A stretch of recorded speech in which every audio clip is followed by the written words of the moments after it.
Les non-déclarations, les déclarations tardives et les fausses déclarations sont entre autres certaines difficultés auxquelles est confronté l'état civil en Côte d'Ivoire. 3 régions, la Nawa, le Tonkui et San Pedro, sont concernées par cette réalité, bénéficient d'un appui des Nations Unies, notamment l'UNICEF. Je voudrais dire que c'est un soulagement pour nous parce que vous savez que les faits d'état civil ne sont pas déclarés à temps et ça crée un véritable préjudice à l'état de Côte d'Ivoire parce qu'il faut vraiment avoir un état exhaustif avant de faire un plan efficace d'aménagement de notre territoire. Pour l'UNICEF, il est impératif de leur fournir des ressources financières et matérielles suffisantes pour les rendre pleinement opérationnelles. Ces 3 régions ont la particularité d'avoir des taux d'enregistrement des naissances, mais surtout le nombre d'enfants détenteurs de leur extrait de naissance qui sont très bas comparé à la moyenne nationale. Donc il s'agissait pour nous de créer, de leur donner les moyens de pouvoir travailler ensemble. Nous avons pour l'année 2023, sur le plan national, nous avons 57% d'enregistrement des naissances. C'est faible. Ce qui veut dire qu'on a environ 30 enfants, sur 100 enfants, il y a 30 qui ne sont pas enregistrés à l'état civil. L'UNICEF vient nous appuyer avec des moyens financiers.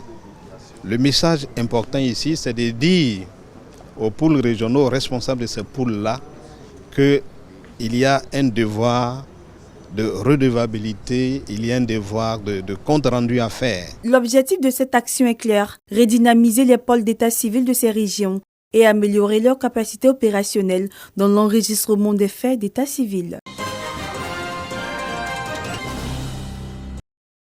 Environ 3 milliards de francs CFA, c'est le montant planifié par le Conseil régional du handball pour la réalisation de travaux publics. Les ouvrages, dont certains sont en cours de finition et d'autres en phase d'étude, concernent les centres de santé, les écoles d'enseignement secondaire, des latrines sèches auxquelles il faudra ajouter des logements et bureaux de sous-préfecture dans les localités dépourvues.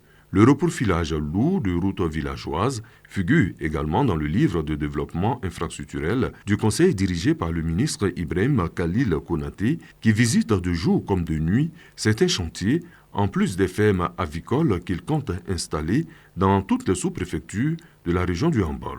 C'est le lieu d'interpeller tous ceux qui veulent faire de la politique, de faire de la politique dans le réel, pas de la politique fiction.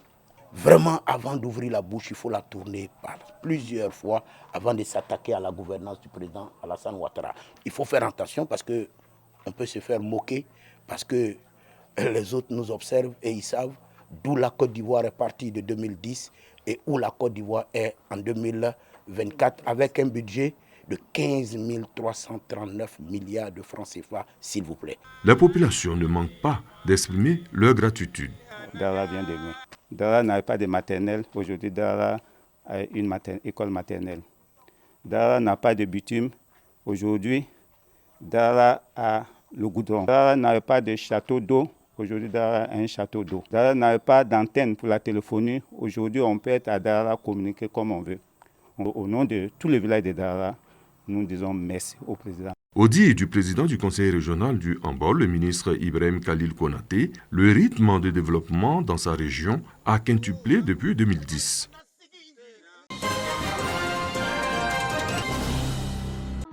Le fonds d'appui aux femmes de Côte d'Ivoire, FAFSI, fait des heureuses à Samporo, village de la sous-préfecture de Sorobango dans le département de Bondoukou.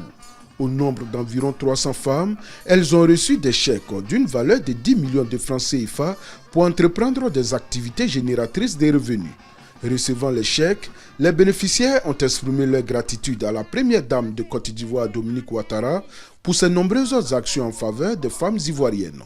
Elles ont également traduit leur reconnaissance au député de la circonscription, Krakwasi Paulin, qui œuvre pour les sorties de la précarité. Le député Paulin a toujours été là, qui a oublié ses nombreuses actions et soutien aux différentes activités dédiées aux femmes, qui a oublié les maïs Paulin, qui ne se souvient pas des récépissés de coopérative Paulin. Le député Krapolin s'est dit honoré de cette marque de reconnaissance. Il a indiqué que son vœu est de voir ses mamans assurer leur autonomie financière. Je voudrais vous dire merci On dit on n'est jamais prophète chez soi. C'est un proverbe. Si vous décidez de dire que Paulin fait bien, je ne peux que vous dire merci. La marraine de la cérémonie, Angéline Adjoumani, a exhorté les femmes à faire bon usage des fonds reçus. À vous qui avez reçu les fonds de ce matin à travers cette cérémonie, je vous prie de bien gérer cet argent en créant une activité qui pourra aider